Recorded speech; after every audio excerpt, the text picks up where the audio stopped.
Yeah. Darshan, are we ready? Yes, we are live on YouTube. Great. Okay. Thank you. Great. So good evening, everybody, and welcome to this event, Samiksha series event organized by the Center for Teaching and Learning at IIM Bangalore. And the topic for today is Performing Arts Integrated Learning. And it gives me great pleasure to welcome our very distinguished panel.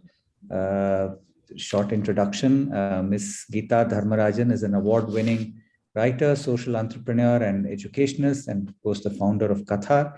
She has over 30 years of professional experience and has served at the India Today group of companies, the University of Pennsylvania. Before Katha, she was honored with the Padma Shri in 2012 for her contributions to the field of literature and education. And she's the honorary chairperson of the National Bal Bhavan in India. So thank you so much, Ms. Dharmarajan, for taking the time to be with us today. It's a pleasure to have you here on this panel. Professor Kaustav Roy is a faculty at the Thapar School of Liberal Arts and Sciences and specializes in philosophy and sociology of education. He earned his PhD from Michigan State University and has worked for many years as a faculty both in India and abroad. His areas of interest include connection between art and education, recovery of classical and vernacular knowledge in education, discovery of positive relationship between physical and intellectual labor. He's widely published. I've got an entire list of books here in front of me. Thank you, Professor Roy, for joining us today. Pleasure to have you here. And finally, my colleague and a good friend, Professor Srilatha, who's faculty in the marketing department at the Indian Institute of Management here at Bangalore. Professor Jonalgeda holds a PhD from the University of Texas at Austin, a master's in transportation from the New Jersey Institute of Technology, and a bachelor's in civil engineering from the Indian Institute of Technology in Madras. Other than her academic pursuits, she's well-trained Kathak dancer and began training in the year 2000 and in the United States. And she's, after moving to India in 2010, she was trained by Anjana Gupta and renowned gurus such as Parvati Datta, Chetna Joshi, Kumudini Lakhya, among others. She holds a senior diploma in Kathak from the Karnataka State Education Board and has been a regular practitioner of yoga for over a decade. Thanks, Srilatha. I know you're very busy schedule, and so thank you for taking the time to be with us. Our moderator for today is a celebrity in her own right, Ms. Lopamutra Devan, who is also the head of the Center for Teaching and Learning at IIM Bangalore. So without further ado, let me hand the floor over to Lopa and you can take it from here. Thank you. Thank you, Professor Chetan. A very warm welcome, everyone. We are back with yet another enriching discussion. I have to set the context and talk a little about performing arts, and I may go wrong, and our panelists are such experts, they will, I'm sure, correct me. So when I have to think about performing arts and talk about performing arts, I feel I have to say that, you know, it involves facial expressions, body movements, use of voice and tone, etc. It's also important for a performer of performing arts to have a designated space or stage, जिसे कई बार हम रंगमंच कहते हैं, and also an audience. It has been realized that because of these essential aspects, performing arts integrated learning opportunities and classes encourage and empower the learners to understand and discover self. That is, you know, they start knowing their mind, body, emotions, and so on. You may also include soul here, and they learn to express themselves with confidence and also, you know, with greater amount of clarity. But a lot of us also wonder who should be the performer, teacher or students. And not all of us are practitioners of performing arts. Is it then possible to integrate performing arts into teaching learning practices? Our panelists will throw light on such possibilities. They will also tell us how they have been using the elements of performing arts while teaching and also as pedagogic tools. They will also talk about their experiences, observations, and lessons learned while using performing arts in learning environments. We will also hear them discussing some of the guiding principles and philosophy. Our panel today is quite eclectic, and we are sure that you already have, checked their profiles on Google and on social media platforms. The kind of learners they typically engage with are also quite diverse in terms of age, social background, in terms of professional and personal aspirations that they have, etc. Our audience, our participants, you all are always, from diverse professional and educational spaces. And so we just wanted to make sure that there's learning and takeaway for everyone present with us today. Just a request I would like to make in the beginning, since this is a wide, dynamic, and an open-ended topic, we would request you to listen to the viewpoint and perspective of the speakers and then post your questions. It's not really a rule. We just don't want to get drifted from the main, points of discussion. Yeah. So now to get started with today's discussion, I would first like to invite the panelists to present and share with us their opening thoughts on performing arts integrated learning. Geeta, can we begin with you?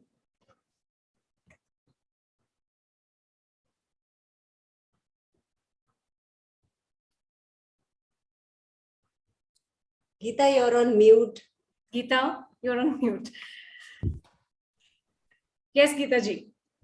Thank you, Lopa. It's great to be here with all of you and to be with the very eminent panelists over here. And the lovely questions that have come from the audience make me feel that we are going to have a very invigorating and a great session together.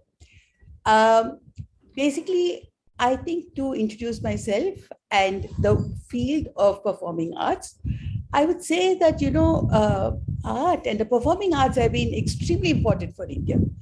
I think I would like to start with a small story. Many, many, many years ago, and we are talking about millions, because in India, it's always in millions that we talk about, millions of years ago, when, the gods said that, humans need knowledge and they need the pleasure of knowledge.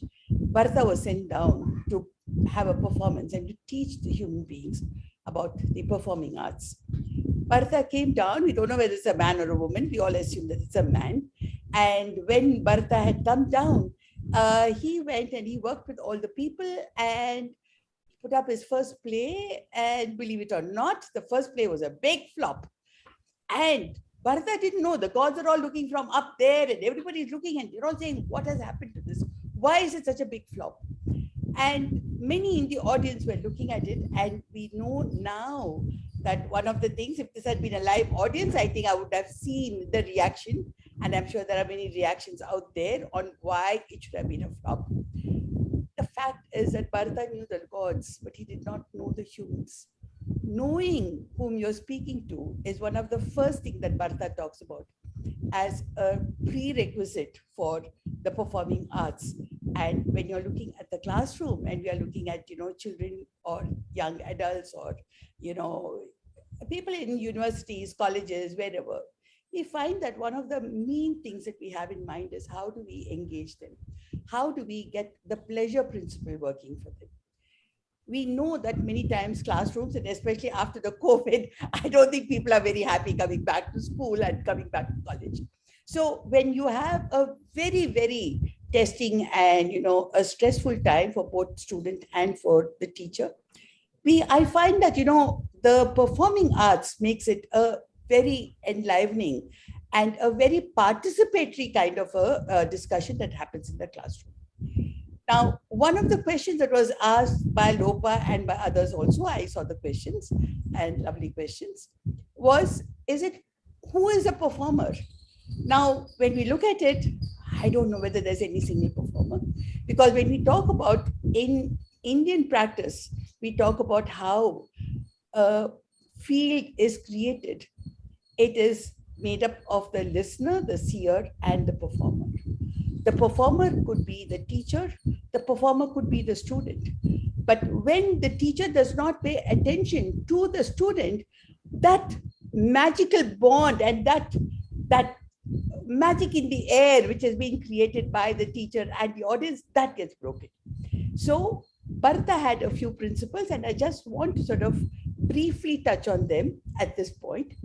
One of them that we know is called Abhinaya. Now, we know that it is possible in the classroom to practice Abhinaya. Abhinaya is nothing. I mean, when you look at it, you know, when you get onto the stage and you're a dancer, you know that Abhinaya is all kinds of things.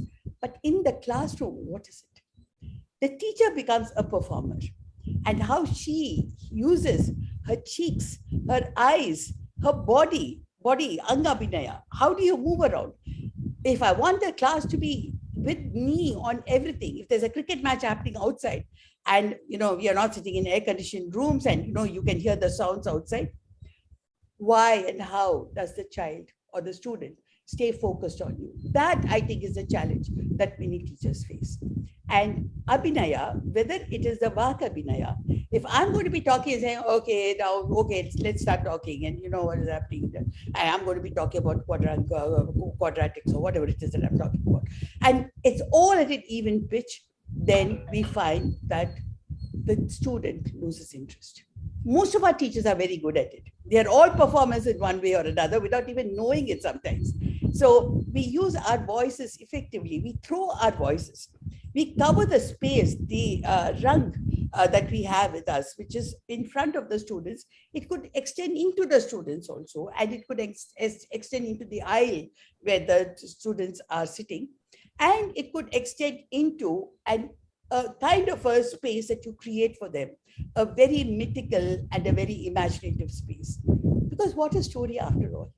If you can create a space for them, and if we can say that when the eye goes to the student, along with the eye, the mind goes to the student. When the mind does not go to the student loses interest and is not able to focus on me. So that's the second thing.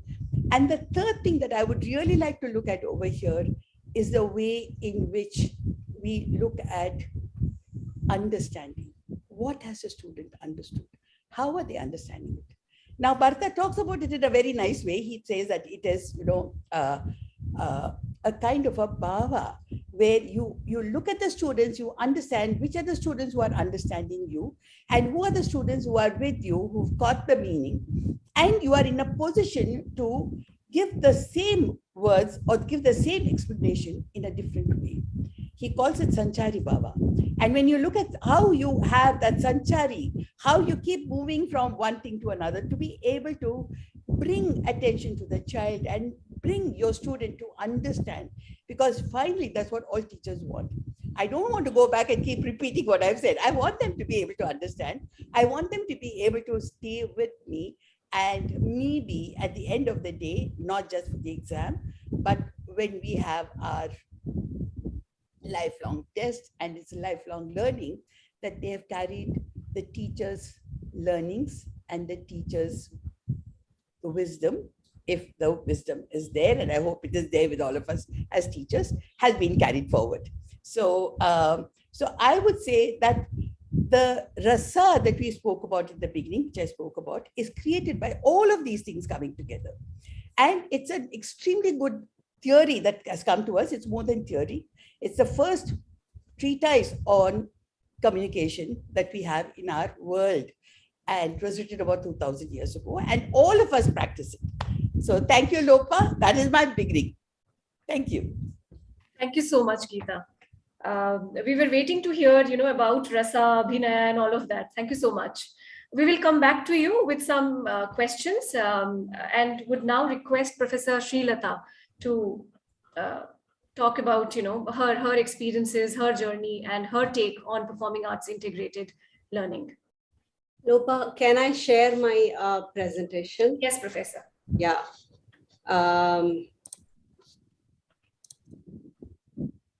Yeah, the professor in me doesn't go away. I don't work without a PPT, unfortunately. but I hope that, it kind of helps. So actually, Geeta kind of gave a good segue into what I'm going to be talking about, but I'm structuring my ideas around why we should integrate performing arts into learning, what aspects or what kinds of performing arts can be integrated into learning, and how can we do that. So let me just start with why. And here is what we all know, that our right brain is responsible for our artistic or aesthetic thinking, intuition and imagination. And our left brain is more to do with the scientific thinking, logic, right? So one, straight understanding is that why should we leave out one part of our brain? Shouldn't we be using, God has given an entire whole body. Why should we leave out a part of it and say, I'll only work with the left side of it? So let's just be fair and include the other part as well. More importantly, I think this idea of aesthetic, somehow it just is associated only with art. But if you go to the etymology of aesthetic or aestheticism, it's actually perceptual learning, right? Using all your senses to engage with the world. And that aesthetic is relevant no matter what you're doing, whether you're an artist or you're doing your regular job. So, and somehow it has become the realm of art, and maybe it is to do with our industrialized education, and which is where we sort of lost the genesis, that actually what Geeta was talking about is it was all integrated to begin with. Bharata didn't say, hey, just look at text, don't worry about performing or communicating. It was all together. It was part of life, and somehow we lost it, and we need a way of bringing it back. But let me for starters, see the same thing that I'm talking about on the left-hand side of the screen represented in an artistic way on the right side, which is basically communicating the same thing but slightly differently, as a pictorial, as a visual. And you can see that right away it improves comprehension, it improves absorption, it improves retention. This is something definitely we want to ask of the learners, and to make it easy, we want to sort of integrate both sides of the brain. I think that is one argument for which we want to integrate art into learning. The other thing that I think, again, connects with what Geeta mentioned, a very latent ingredient of Indian art is rasa, which loosely, I would say, even poorly translates to emotion.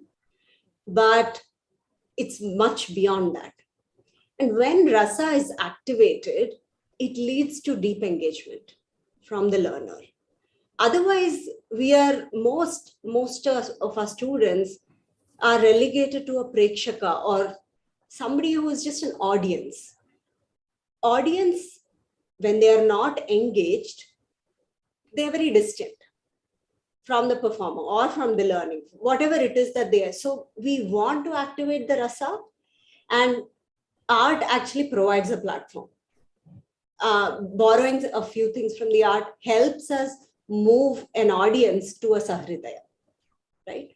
So you want that, and this activation of rasa leads to deep meditation, deep connection, or the oneness that everybody is, aspiring, the oneness with the universe that comes with the ages of practice. And that actually, art gives you a platform. It's like a shortcut to deep engagement. And that is one of the main reasons why I think it should be integrated into learning.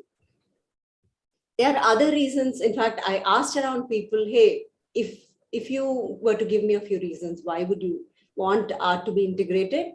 One was, they said it's a stress buster. So definitely, as there is overuse of one faculty of the human system, the stress builds up, burnout builds up, and art gives you a way out. That is one.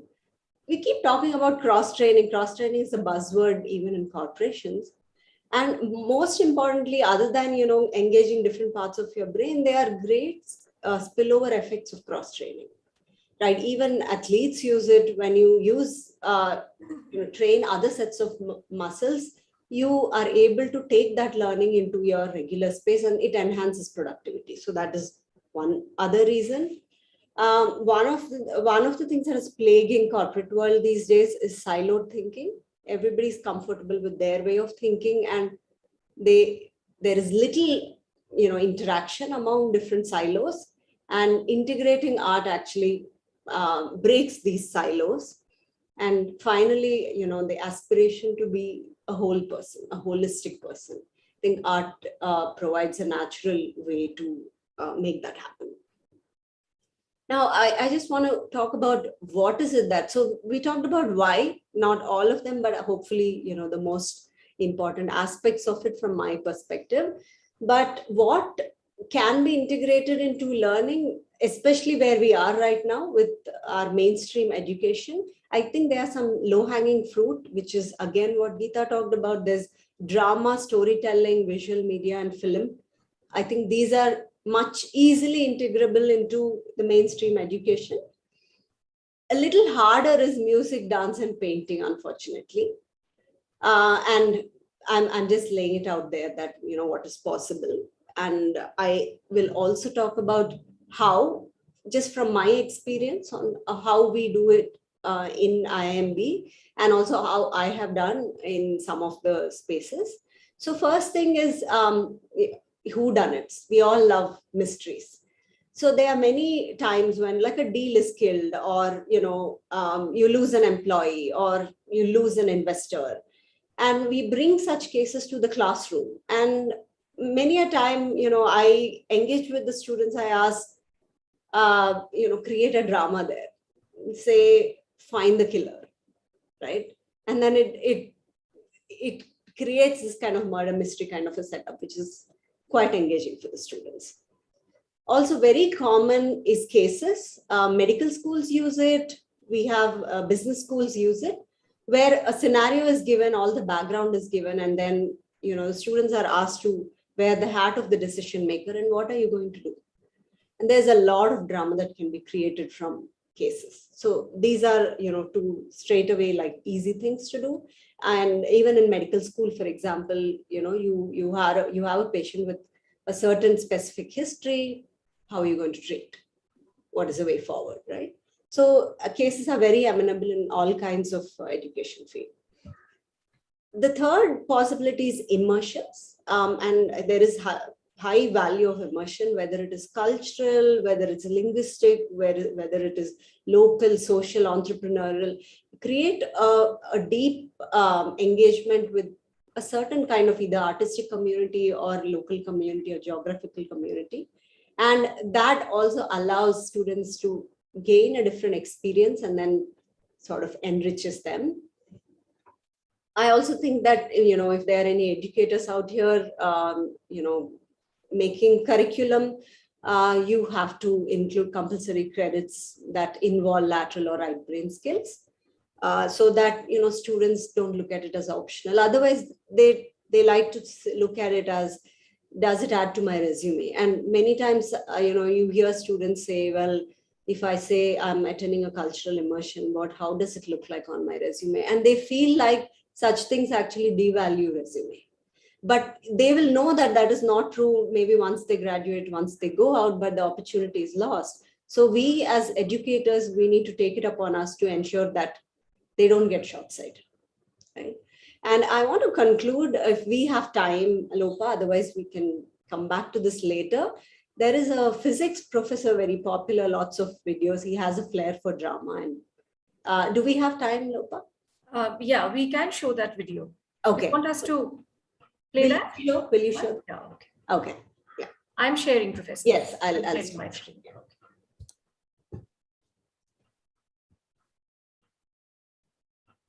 So yeah, here's a physics professor who makes his point in a very dramatic style. So it's an example if you thought physics was boring.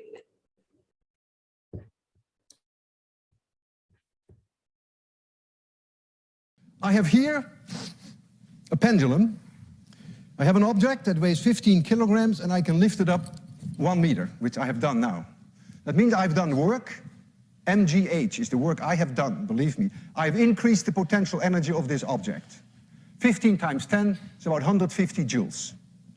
If I let it fall, then that will be converted to kinetic energy. If I would let it swing from 1 meter height, and you would be there and it would hit you, you'd be dead. 150 joules is enough to kill you. They use these devices, it's called a wrecker ball. They use them to demolish buildings. You lift up a very heavy object, even heavier than this, and then you let it go, you swing it, thereby converting gravitational potential energy into kinetic energy, and that way you can demolish a building. You just let it hit, and it breaks a building. And that's the whole idea of wrecking. So you are using then the conversion of gravitational potential energy to kinetic energy. Now, I am such a strong believer of the conservation of mechanical energy that I am willing to put my life on the line. If I release that bob from a certain height, then that bob can never come back to a point where the height is any larger.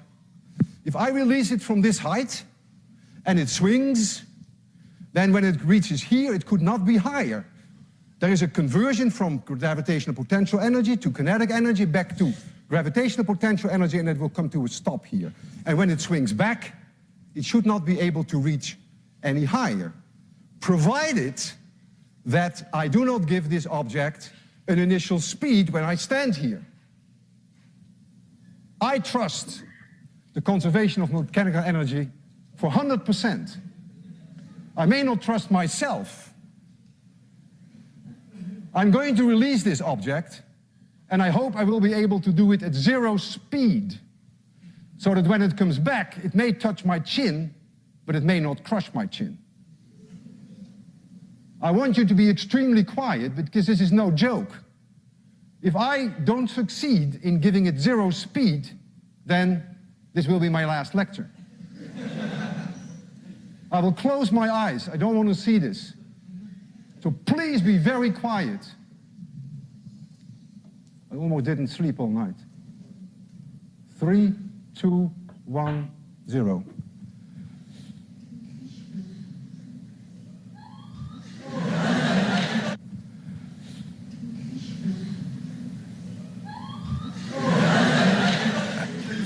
Physics works, and I'm still alive.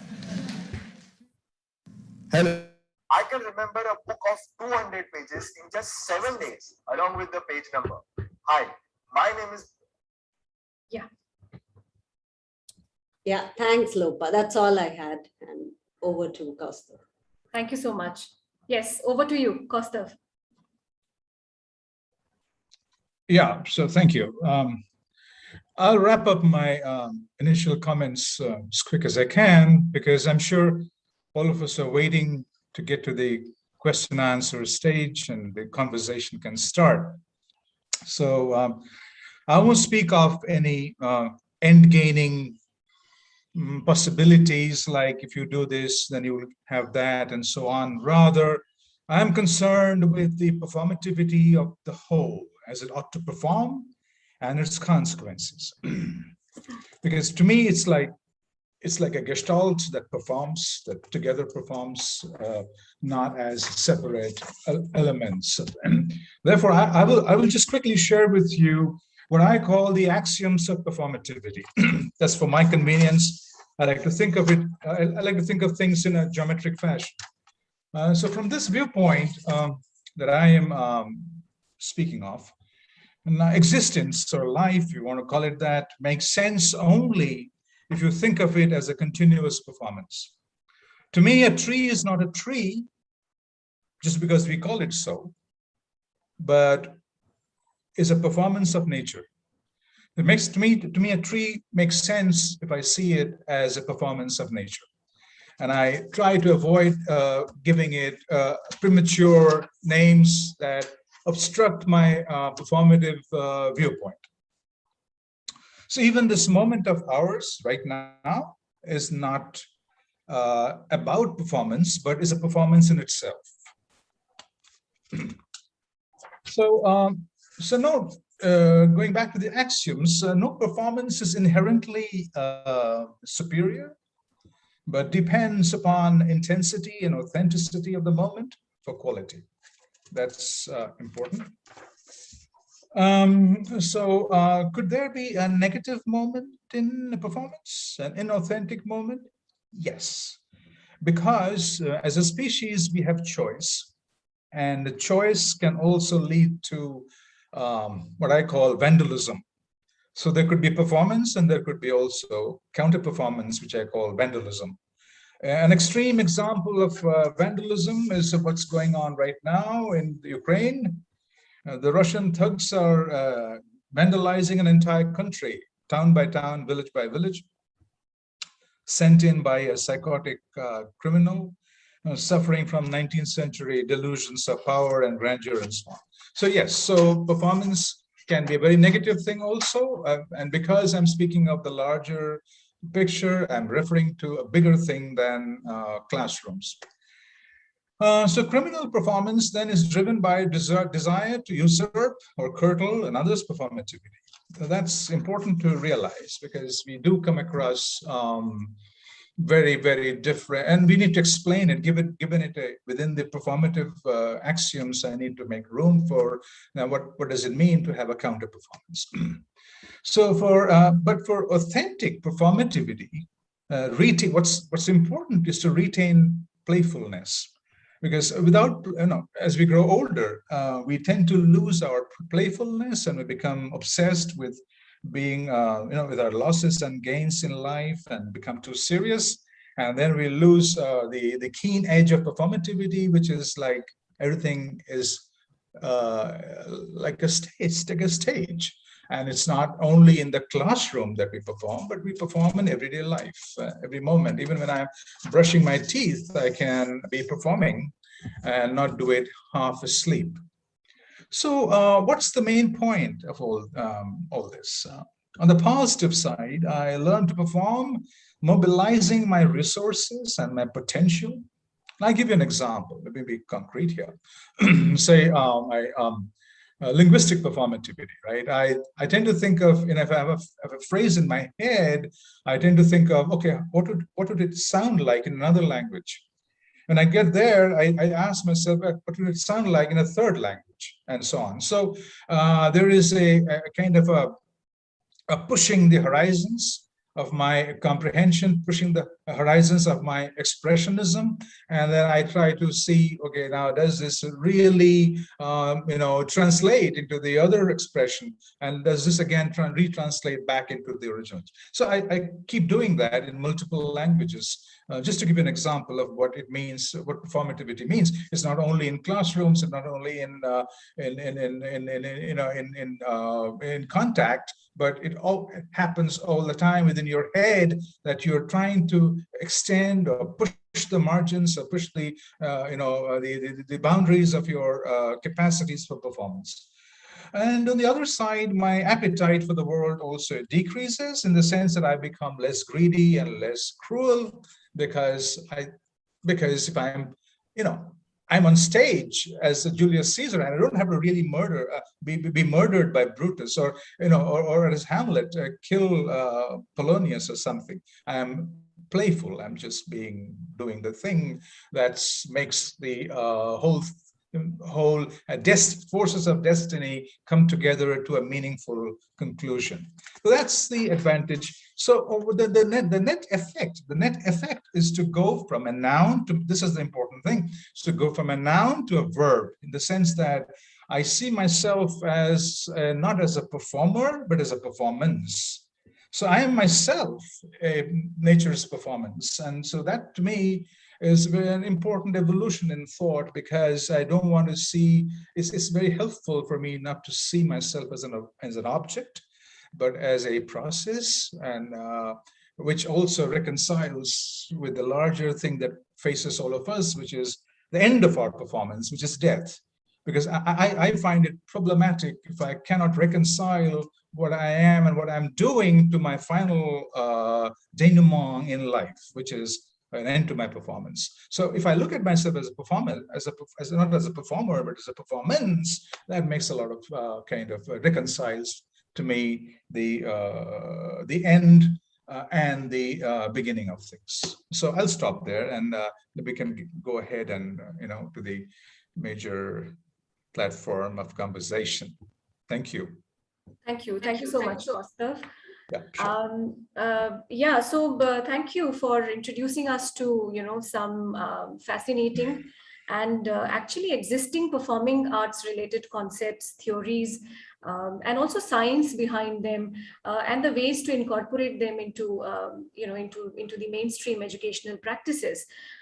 Your statements and presentation have truly, I believe, laid the foundation for an engaging and thought-provoking discussion. Before we start taking audience's questions, if you want, you may ask questions to one another.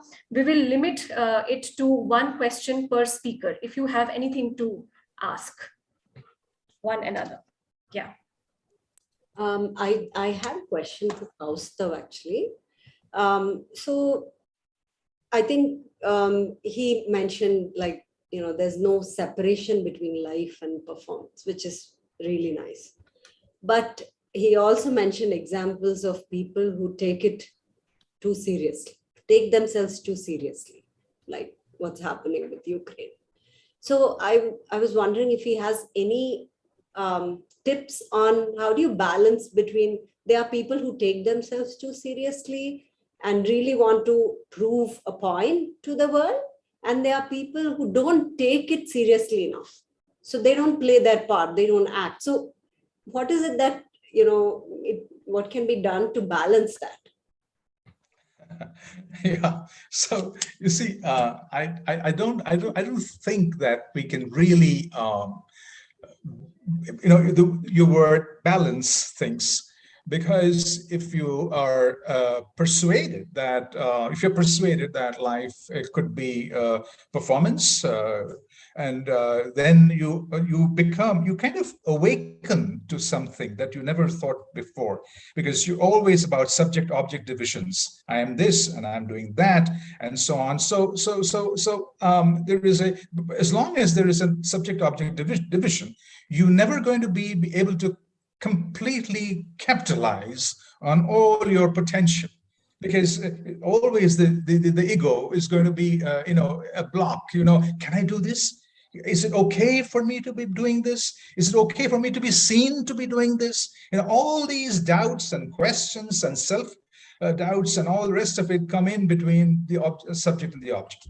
So I'm thinking that if you can get rid of that constant self-policing, like Foucault called it, kind of a constant watching over yourself, but instead kind of freeing your potentialities for performing, then that bridge is already there for you to walk across.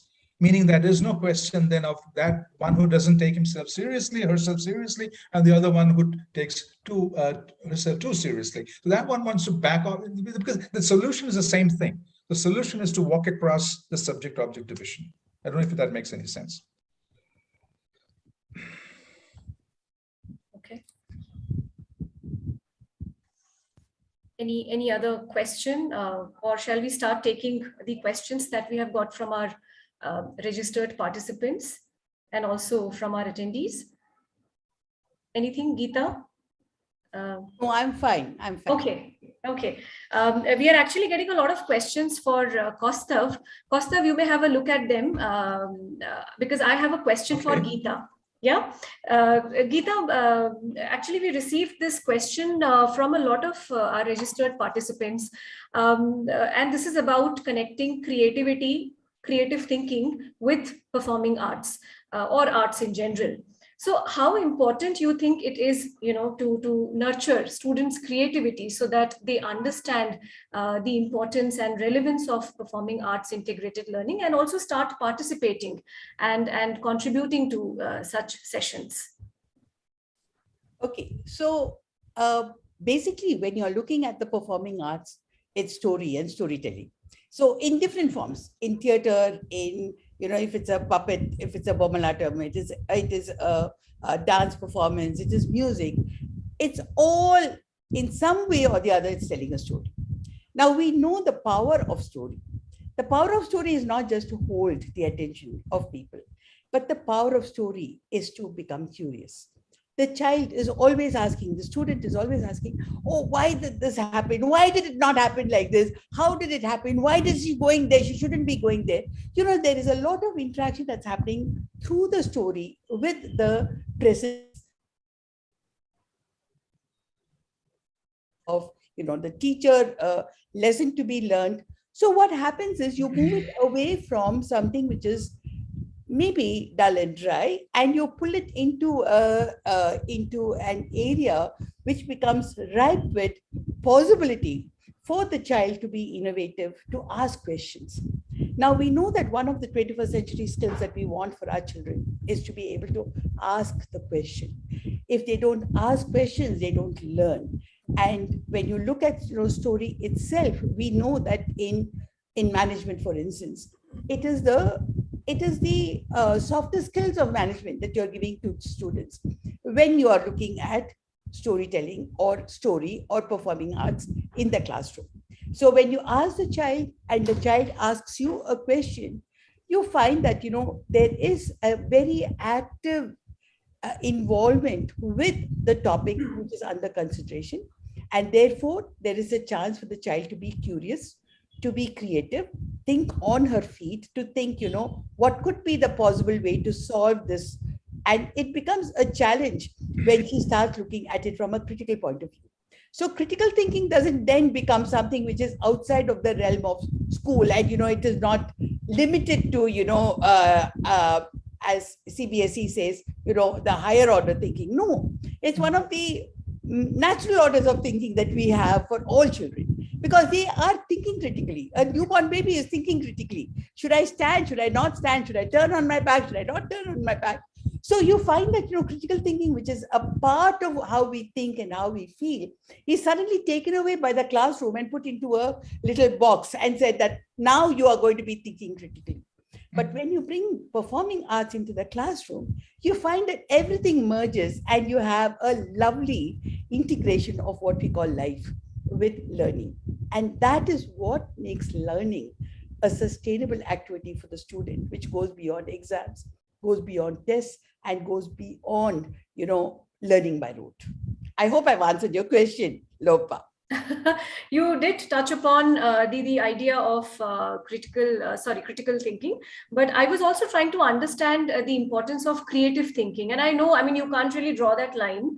Also, how story pedagogy, improves that particular skill, if you can throw some light on that. Okay. So when we are looking at story pedagogy, I've looked at, the ways in which a teacher is in a classroom and how she is teaching, and what happens, what is the kind of interaction that you want. How do you make learning itself a very, very pleasurable thing for the student and for the child? Now, there are 4 things that go into story pedagogy as I saw it. One, of course, was the Bharatanatyam Shastra, and the kind of, at one time I had wanted to do my PhD in the Natya Shastra, and then children and all kinds of things happened, and, I started Katha. So when you're looking at, what is it that Natya Shastra can bring to the table? It's a lot. What I said today was just touching the superfluous top of, what it stands for, actually. The second is knowing your child and knowing your student. Story pedagogy is not just a story told by an outsider. Story pedagogy is a story that is told by your student and how they understand their life and how do they bring their life into the classroom. Because until and unless I listen to the story of the student and know what it is, and we work a lot with children living in poverty, and many of us don't know what poverty is. So until and unless you bring that experience into the classroom, you don't really find a lot of synergies happening over there. The curriculum itself, when you look at story pedagogy, it's looking at a me-we ideology. We say that it is very important for us to build a society. And that society is built when I don't think about myself and where I'm heading, but I see myself as part of a larger society, and I can contribute to that society. Can we do something like that? Can we say that the texts that are coming in are empowering texts? How do I look at stories? How do I look at narratives as empowering narratives? And how can the teacher link it up with the NCERT or with the curriculum and the syllabi, which is set by universities and colleges? Now, that's a step that has to be taken very, very deliberately. And sometimes, we don't have the time or the energy to take that step. Now, when you get into the classroom, how do you excite the child into acquiring knowledge? Because rote learning is not knowledge. You may have it in the book, you may have it in a person who's coming in there to give a talk, but it's not actually transferring that knowledge into the child's experience. So we know there is information, we know that there is, knowledge, but in India, we want the child to reach sometime to wisdom. And how do you move from information to knowledge to wisdom? Now, that is the process which story pedagogy looks at, right from preschool, right from, early learning, right up to college. I remember when we work with college students, we work with story and we look at management through fictions. And how do you use a story to teach, skills which are management skills? Then when you come into, how does the teacher teach and what happens? We say that, making a choice or being creative is not a flash in the pan. It's not something that just happens because you are there and you have to be creative. People sometimes tell me, not all children can be creative. Not everyone can be. No, we can all be creative if given the opportunity to be creative. So the process of creativity is something that we have to nurture and we have to build in children, and we need patience for it. And that is the patience that we build in with the story pedagogy. Yes. Thank you. Thank you so much, Geeta. I have a question for Professor Srilatha. And Professor, we keep getting, this type of question, and this is about setting the right kind of learning goals and expectations. Yeah. So you have designed, Professor Srilatha, you have designed a cultural immersion course for IIMB MBA students. And when I went through the details of that course, I realized that it's just beautifully structured, and each phase of the program has a set goal. So that's what I was mentioning, that my question would be to you on that. How to really set, learning goals and expectations while using performing arts-based methodology of teaching and learning. Is there any specific guiding factor that you had taken, or usually, you take into consideration? And if you can throw some light on that, it would be really nice. So I think one of the things that I'll talk about first, the philosophy and what we are siloed into as educators. I think we take the classroom as given. And we say that there is this line, behind the lectern is the teacher, and behind the benches is the student. And we take that as given and we design everything around that. And what I felt is that increasingly, and I don't know how we got there, because 2000 years ago, if you look at Bharata Muni's Natya Shastra, he did not say that you need to have benches and they need to be seated. And in fact, the performing space is central, and he also had a aesthetic and which did not involve a one-way street, or a pedestal where you have the student is lower than the teacher. So I think we have gotten ourselves into this mentality that this is a one-way thing, and most of the time the student has to listen. But increasingly, at least I find that we have diverse learning needs. maybe we always had, and we are just beginning to recognize, not everybody can just sit and listen to a lecture. It doesn't, progress their learning much. So, and then I also realized that we are getting these hobby classes are separate from, management classes, or the separation became too much. And I have been practicing dance for a while, and then there are many things, the aesthetics, the perception, the sensibilities that I do carry over into my life, into the way I think about teaching. And then I realized that, if there's something that I could do that brings or sort of sparks the same kind of, creativity and spillover effects among students, that will be great. So it was just more like, an experiment, which was organic. And then once we designed and I took students on the cultural immersion, my goal was actually, it was an immersion, meaning they get to do something on a sustained basis, not like 1 hour of their day. While they are doing some 10 other classes and they have hundreds of homeworks and they have to finish some work, and then they squeeze something which is not so important at that time. So I wanted to create that immersion experience so that they are in it, they are with it, they are with themselves, and they're experiencing and activating parts of their system that they are not used to. And then I realized that actually many of our students are so far away. We did this,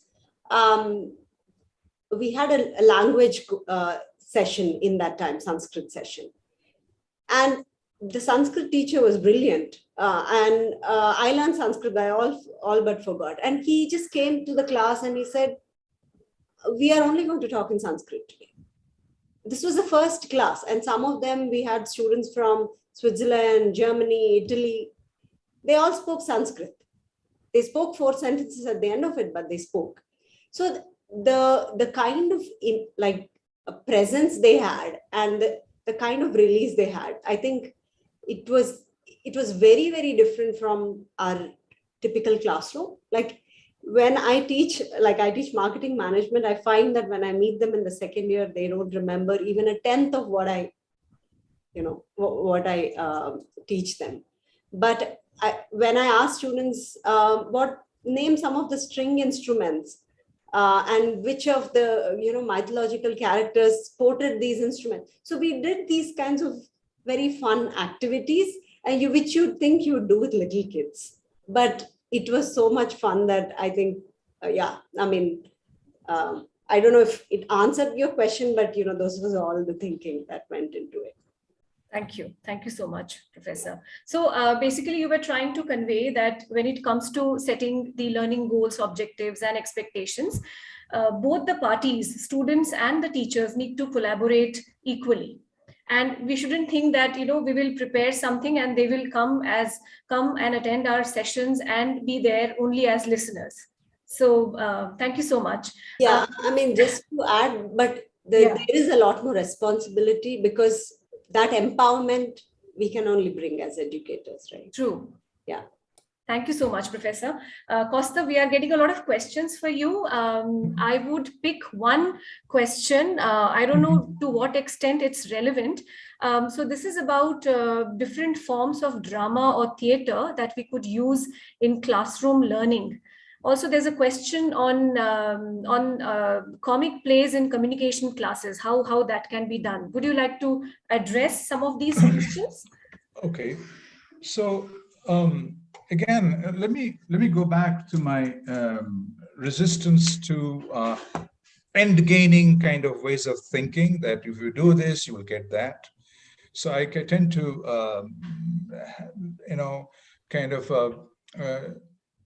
set that aside. Instead, for me, it's all about intensification. Authenticity and intensification raises the entire level. It's not like if I, how do I do this? And therefore, what do I get out of that? And so on. To me, that's problematic, because that's another kind of fragmentation that I'm not familiar with, and I feel very uneasy that sort of thing. So if I see, it's just like this, that, we're always thinking of these things as some separate domain. And I'm resisting that way of thinking, that life is different from art, or art is different from constructing narratives, because that's what we are always doing. We are playing theater. We are doing theater at home. We are doing theater on the streets, only we don't realize it. And maybe we're doing it half-heartedly, in the sense of in a very lazy fashion. So when you start realizing that you are doing play acting, doing different roles all day, you want to put in your best foot there, and therefore you have to be doing that all day, all throughout the day. It's very exhausting. So, and you put your best foot forward, whatever you're doing. And so therefore it's not about, okay, so how do I use a certain kind of drama or theater in doing this or that, because we are doing theater all the time. And that's important to realize. I don't mean it in a kind of a flippant kind of way. We're doing theater, but we are doing theater in the sense of the most serious kind of theater that's involving our lives, because we are trying to bring forth our meanings of our lives. We are trying to bring forth what we understand, because that's involuntary. It kind of comes out of you because you're constantly trying to construct your your biography. What we're really doing is creating a narrative for ourselves, a biography, a mosaic, or a collage that we are constantly producing and reproducing, and we are modifying it. We're constantly modifying our collage, modifying our mosaics, and modifying our play. And so it's like kind of a you're doing spontaneous play acting, where you're creating the script on the run. So that's the kind of thing. So I would not kind of separate this thing from how to, and I put the how to questions, and I say that please focus on intensification.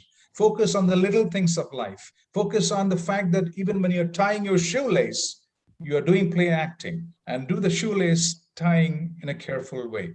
And therefore, everything that you do becomes enlivened. Everything that you do becomes full of a power, full of authenticity, full of intensification. There's no need to separate the two domains, the domains, right? I don't know if that makes any sense.